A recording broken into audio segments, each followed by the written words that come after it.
Well, good afternoon and welcome to the Vegetology Livestream. My name is Matt Edmondson and it is great to be with you. Great to host this. I am, as ever, hosting with the fabulous Jen and Chris. So let me bring those guys onto the stream here. We've got Jen and we've got Chris. Good afternoon, guys. How are we doing? Hi, good, thanks. Hey, Matt. Yeah, good, thanks. Good to see you guys again. Well, you know, it's always a pleasure to talk to you wonderful people on a fine Tuesday afternoon. Well, I say fine. On a Tuesday afternoon, let's just leave it there here in the UK. It's, you know, it's not the best weather in the world, is it, right now? But, you know, let's leave it there. And welcome. It's been a few weeks since we've done one of these sort of Q&A live streams.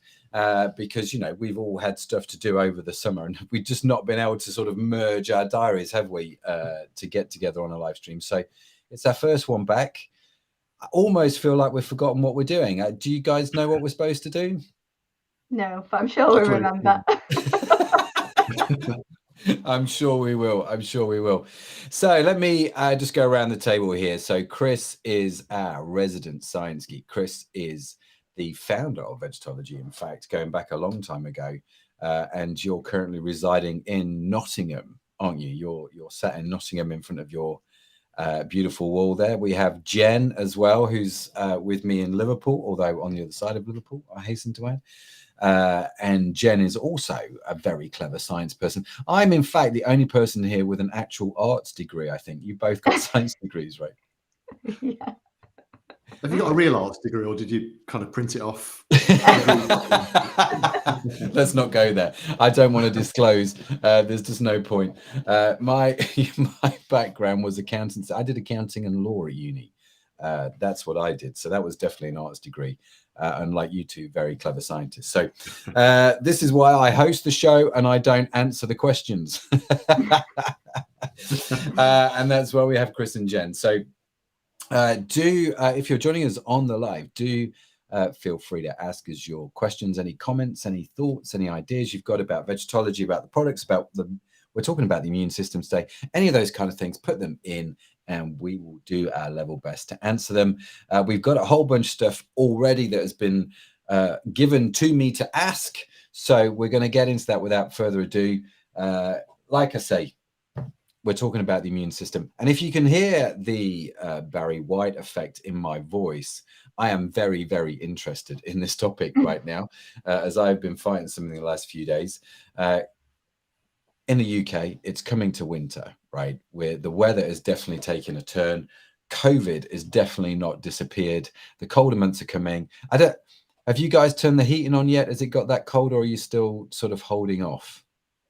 We're still holding off. Don't think it'll be long though. Yeah, no, I'm from the northeast. We hold off until at least November. December, I can get away with it. Is that how it works? Maybe mid-November you put your big coat on. And Yeah.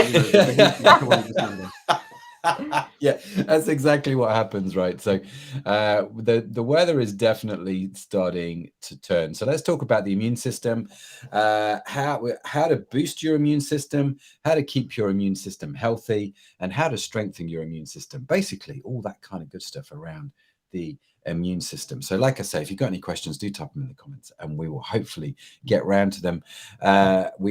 We're going to get into it right now. So who wants to kick us off? Chris, let me ask you this question, right? We're talking about the immune system. What is it and how does it work? You know, talk from a science degree person to an arts degree person. Explain it to me.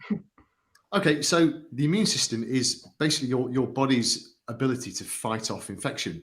And it's a collection of cells and its organs working together to do that. And in essence, the best way to talk about it is to think about white blood cells. Their role as, I guess, little soldiers is to spot things that shouldn't be there. So the body will sense foreign objects. We'll call them antigens. I think people are now used to talking about antigens from the last couple of years. So antigens are foreign objects that shouldn't be in your body. The immune system through white blood cells spots them and your body produces antibodies. So antibodies are there to grab onto these antigens. They are proteins. They lock onto a virus or an antigen and render them useless. So that is, in essence, what our immune system is doing. it's stopping these foreign bodies, these foreign entities from coming into our bodies and wreaking havoc. But the other part of an immune system is, while you've got the antibodies doing the kind of locking and making things, I guess, unable to do any damage, you've then got T cells, which are there to destroy those nasty foreign objects. So antibodies, T cells, they work together to give that protection. It's like a pincer movement. I like that. It's like Exactly, they're being yeah. flanked by these two. Okay, I get that. I like the little soldier analogy. That helps me. Yeah, and of course, at the moment, when we were talking about the immune system all of the time because of the media, and that's exactly how immunization works. So when you have a vaccine, it is encouraging your body through different methods to produce antibodies. And what's really clever about the immune system is often those antibodies stay with you forever. So if you've caught a virus as a child, you won't get it again, or you're very unlikely to get it again because your body remembers. So if those foreign objects, they come back again, those antigens, the body's already got the antibodies to get rid of them, or they last for a while. So at the moment with COVID, you have a vaccine, and there's a bit of debate about how long those antibodies last, how long that immunity lasts. We won't know that for a few years yet, but normally it's quite a long period of time. Quite a while. They're on it because now they're boosting a lot of people, aren't they? Here in the UK, the guys that have had their double vaccines are now getting boosted. Is about 12 months later. So same thing. I take it the booster jabs just there help to build your antibodies to fight this whole thing. Yeah, exactly. And in fairness to the kind of medical community, they haven't got the data. You normally collect data on this over decades to see how long this kind of immunity lasts. So because these things are safe and because they know they're getting an increase in that immune response, then yeah, boosters, it makes sense for the most vulnerable. So Jen, coming to you then, it's winter, it's getting colder, right? So I understand that I've got these antibodies who are my my, they're antigens, anti-antigens, I guess. It's probably a right name. Am I more likely to get sick though during the winter? Does my immune system weaken? Like you can obviously hear it in my voice. I had a bit of a cold last week. I'm now coming out of it. Is that because it's getting cold? Well, your immune system doesn't get weaker, but you are probably more likely to catch a cold. And there's a few factors that play in this. So a lot of it can be down to our behavior. It's colder, so you have the heating on in the house that dries out, dries out your nose, which becomes a breeding ground for viruses. We might be more tempted to share a lift with someone or get the bus instead of walking in the fresh air. We huddle together to keep warm. We're touching surfaces that other people have touched, so who have sneezed and got colds. So we live a lot closer together in the winter months. And obviously we saw that most of us didn't really get colds last year because we were in lockdown. Yeah. Whereas it's very different this year. And also, like Chris said, our body remembers what we've encountered, what viruses we've encountered, but there are over 200 viruses that are responsible for the common cold. You won't have caught all 200 of those. I don't know. I kind of feel like I might have done, if I'm honest. So, we are susceptible to colds, not because our immune system weakens, but because our behavior changes. Because your immune system is amazing. It does a brilliant job protecting you. But I think sometimes we don't always help it. Yeah. I think my biggest problem is kids in school, right? So it's amazing how many more colds I got when my kids started school. It's just, It is what it is. But okay, so my immune system doesn't weaken so much in the winter, right? That's what I understood what you said there, Jen. But I am likely to catch colds and stuff just because of the way herd immunity and not herd immunity, just the way I sort of gather around people and sort of be around people kind of works. So I get that. I understand that. But if it doesn't weaken, does it struggle? Does it have more stuff to deal with in the winter? Yeah, so because, like we said, because of our behavior, it probably you encounter a lot more viruses and, things like that. So obviously people ask us about, should I supplement in the winter to help with that? So I guess in terms of supplements, it's not necessarily boosting your immune system. You need to think about it in terms of maintaining it and helping it to function well. You know, you're supporting it through the winter when you're going to throw more at it, as it were. And there are lots of things you can do to help your immune system apart from supplementing. So if we think about those first, exercising gets the blood flowing around your body, so the immune cells that Chris talked about can circulate around your body better and can attack any invaders. Drinking far more I'm loving water. the analogies, guys. You keep going with them. They're amazing. They're very scientific, I think. If you keep yourself hydrated, you know, you have something called lymph in your body that a lot of your immune cells travel around in, and that's made up predominantly of water. So again, you don't want to slow down the rate at which this flows around your body. So if you're hydrated, it can move around and destroy any invaders. Getting a good Is night's that true? sleep. Because one of the things that I hear all the time, you know, my mum used to tell me all the time, you're at home bed with a cold, make sure you have a lot to drink lots of water. Now, she knew nothing about I guarantee you, if I asked my mum why she'd say that, she's just like, oh, just because my mum told me to do that.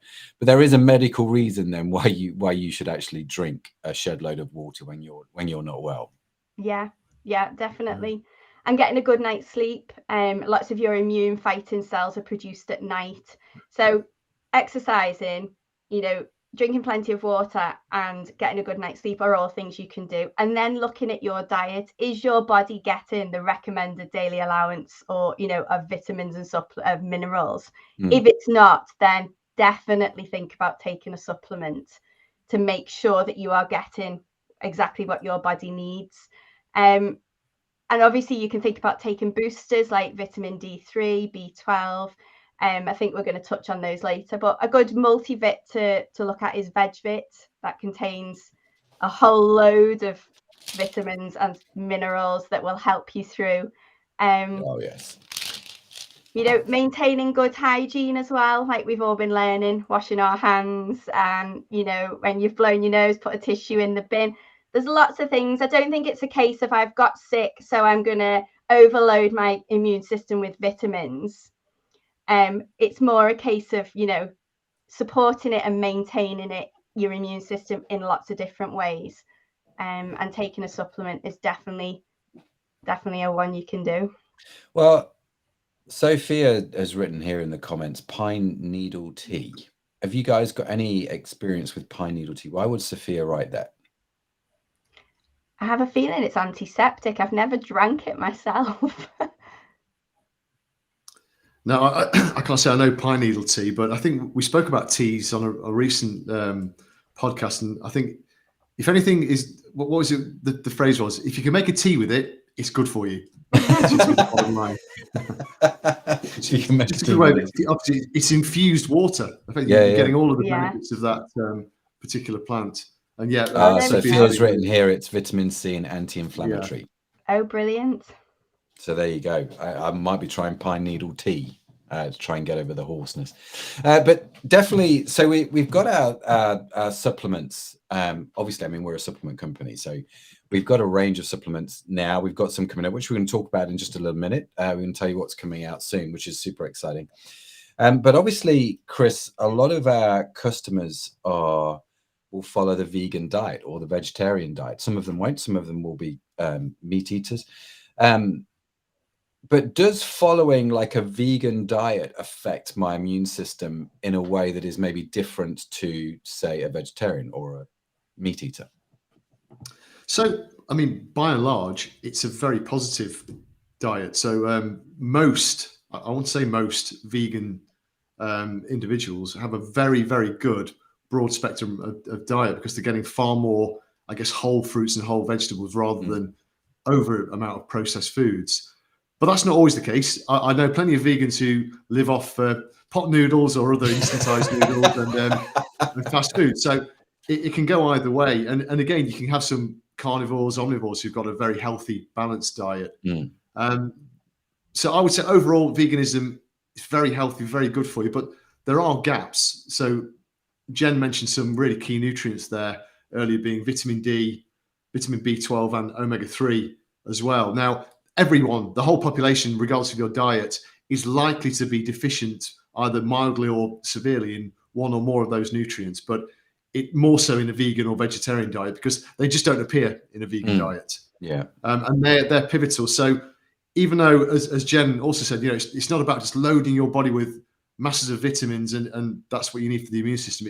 It's more about getting the body in its best possible shape, making sure you haven't got these little micro deficiencies that any imbalance can affect the immune system. So back to that's a very long way of answering your question, Matt, but I would say overall veganism is a really good base diet for immunity, especially if you supplement it with B12, D3 and omega-3, just to make sure you've got that full balance of micronutrients. That's really cool. So back to the food. So here I am, right? It's winter and I've got the cold. Or I've had the cold. In my head, I can hear my mum saying, drink lots of water. And the other thing I can hear her saying is eat lots of oranges, right?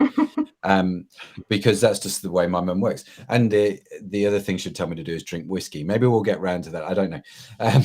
But it's kind of like, are there specific foods? Because my mum would say eat oranges because of vitamin C, right? But are there specific foods that I should think about eating to maintain a healthy immune system? Jen, what do you think? Okay, so you're looking for foods that are antioxidant rich, which is where your oranges comes in. So I'm going to take you back to your chemistry days, and you might remember that a long time ago. Okay. You have an atom and it has shells around it that have electrons rotating around. Do you remember that? Yep. Yeah. So atoms want to have a stable outer shell. Basically, they want to have full number of electrons in that shell. So pollution, cigarette smoke, processes within our body generate these molecules called free radicals. And the problem with them is they're free and they're radical. That's their problem right there. They have an unpaired electron, so they're unstable, but actually they can interfere with your immune system. They can damage immune cells. They can interrupt different communication pathways between your immune cells. We have a level of free radicals in our body that are okay, but then when you end up with more than that, you have problems. So antioxidants are great because they basically come along and hold hands with the free radical and make sure it's all stable and neutralized. So you want foods that are rich in antioxidants, which are things like fresh fruit, vegetables. Think of the rainbow, things like broccoli, spinach, carrots, cabbage, asparagus, avocados, beetroots, all loads of fruit and vegetables have antioxidants in. So if you've got a fruit and veg rich diet, you're going to be getting lots of antioxidants into your body.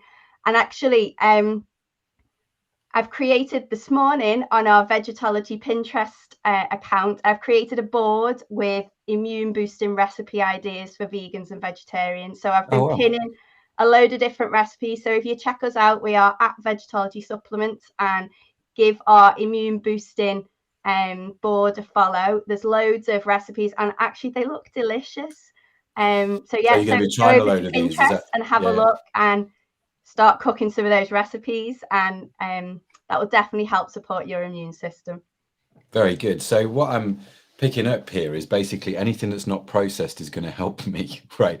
So I imagine, I don't know if you know the answer to this question, but is it a case that processed foods removes a lot of the more you process it, the more it removes the antioxidants?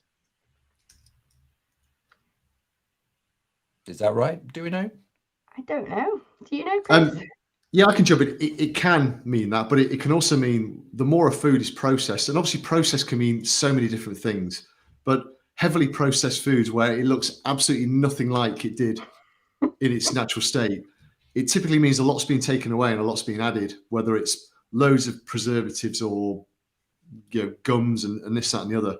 So a general piece of advice is if you're going to have something with banana and apple, have a banana or an apple. Don't have some kind of processed version of it, because you're more likely to get everything you need from the original. Very good. Very good. So they're the kind of foods that we need to think about eating. What is your favorite immune system boosting food? What should Jen add to the Pinterest board? Let us know in the comments. Love to hear what you've got to think about that. Sophia said pine needle tea. What other options do we have out there? I have to tell you, talking about tea, I didn't say recently discovered, I discovered a few years ago something called buttermint tea made by Twinings. And they've stopped selling it here in the UK. Which is a real shame, but it was like drinking Murray mints. It was divine. It was the best tea ever. And I always felt really good drinking that. So is there, Chris, is there a specific vitamin I could take to combat the winter blues? The winter blues. So, good question. I would say in particular, if I was to pick one kind of hero vitamin, it's got to be vitamin D for me, because even though that obviously every mineral and vitamin is important and a balanced diet is important, vitamin D is an absolute workhorse. We've got vitamin D receptors in almost every cell in the body, and including all across the brain. And it's linked with the areas of the brain that are involved with mood and managing depression. And it's said that if you've got good levels of vitamin D, it can help to normalize levels of mood-related chemicals such as serotonin. So yeah, that would be my particular one. Of course, in the autumn and winter months, we don't get quite so much from sunlight, so it's good to supplement with D. So, well, let's stick with that a minute here. I'm just going to reach over and I'm going to grab on my desk, because I actually have some vitamin D on my desk, as you would expect. We have the vitamin D here, and we also have a spray.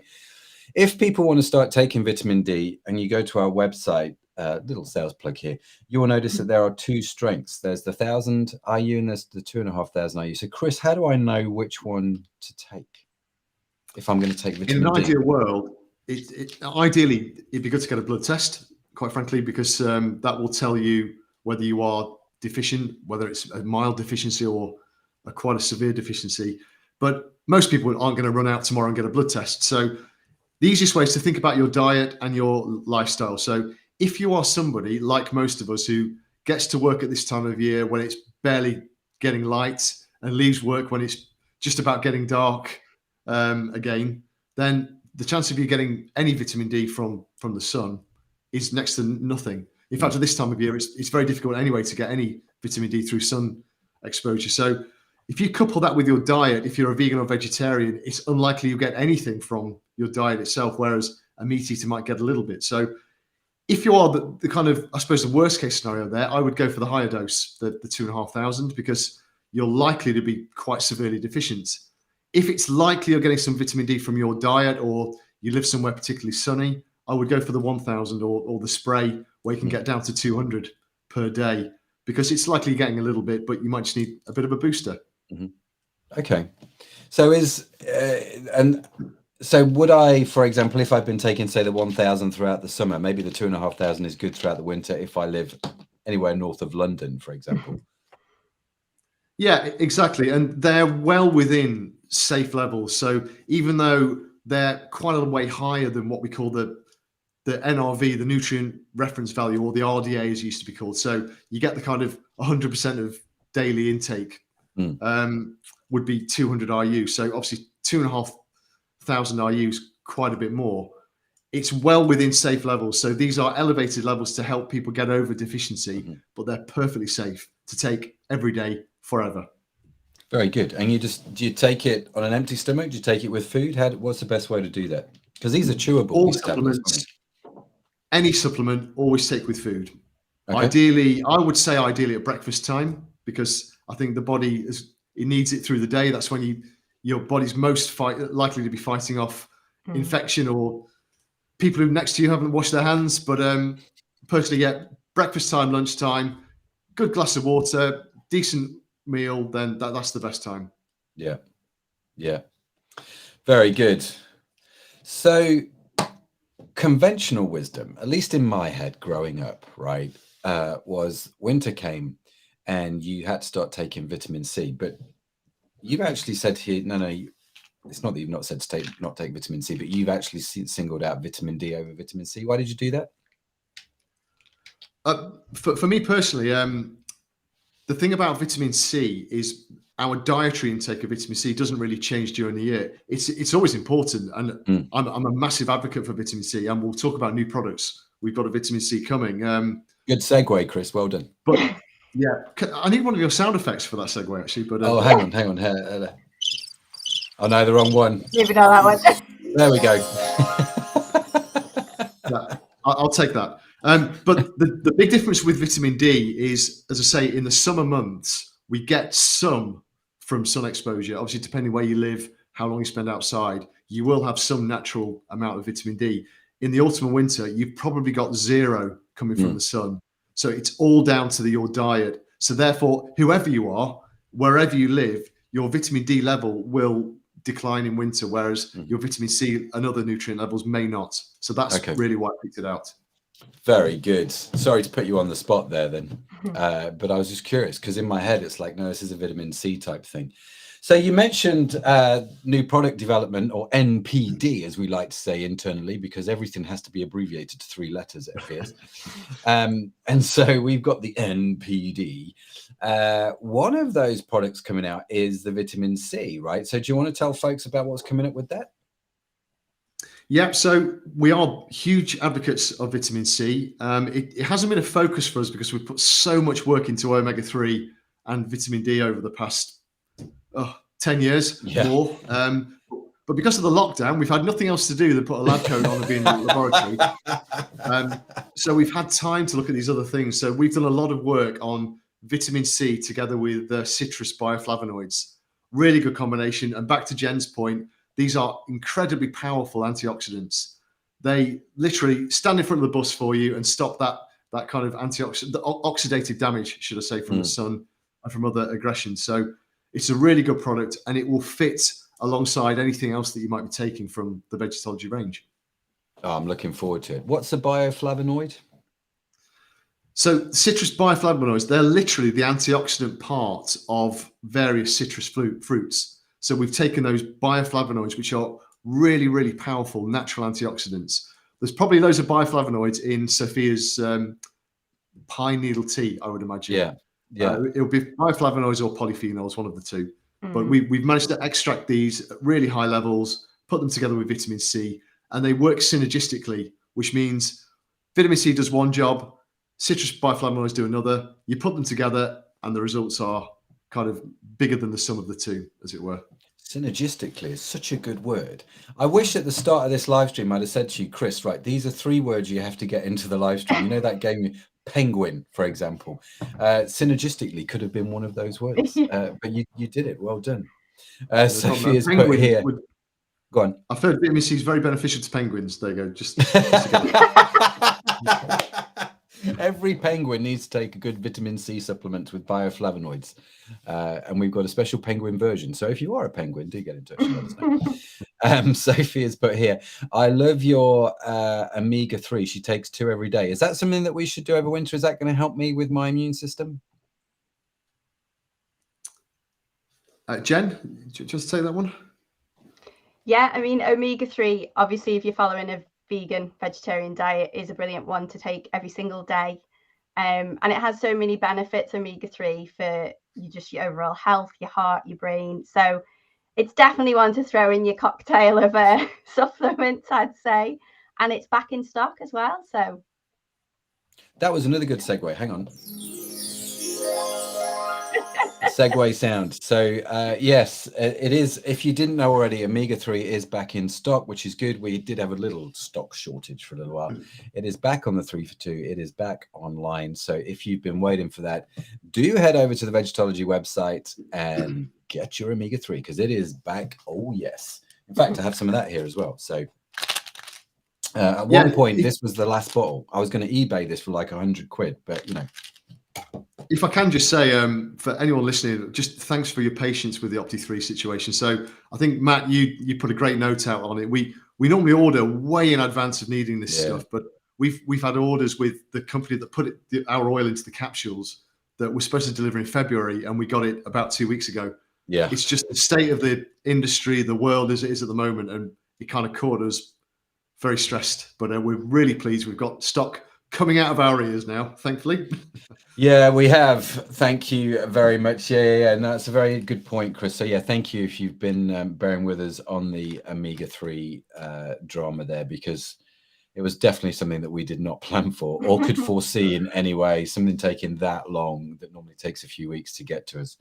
And so we have learned from this. And in fact, we've got another shipment of omega-3 coming soon. So we are definitely coming out of it. So yeah, if you have been waiting, like I say, do head on over to the website. And Sophia, we are glad you love it. Yes, we are. And thank you, Sophia, for saying that. So maybe we should send Sophia some omega-3 to say thanks, Jen. Yep, sounds good.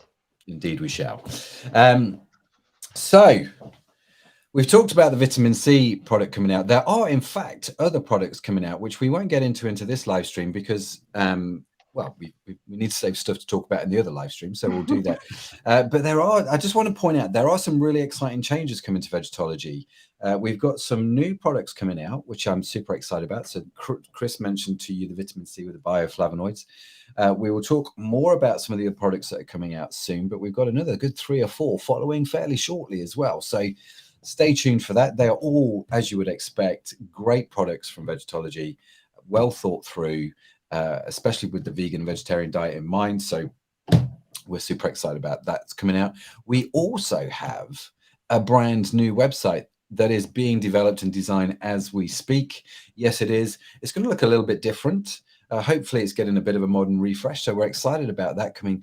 But one of the cool things that we're going to see on the new website is subscriptions. Yes, so you'll be able to do the whole subscribe and save thing. That is finally coming to the website as well. So yeah, I don't know about you, Chris, Jen, I'm feeling really excited about some of the stuff that's happened to Vegetology as a result of the lockdown. There's a whole bunch of stuff which is now happening, which I know if you're watching the live stream, you can't always see behind the scenes, but there are some really cool things going on, and I'm really excited about them. Yeah. Really excited about them. So yeah, it's all good.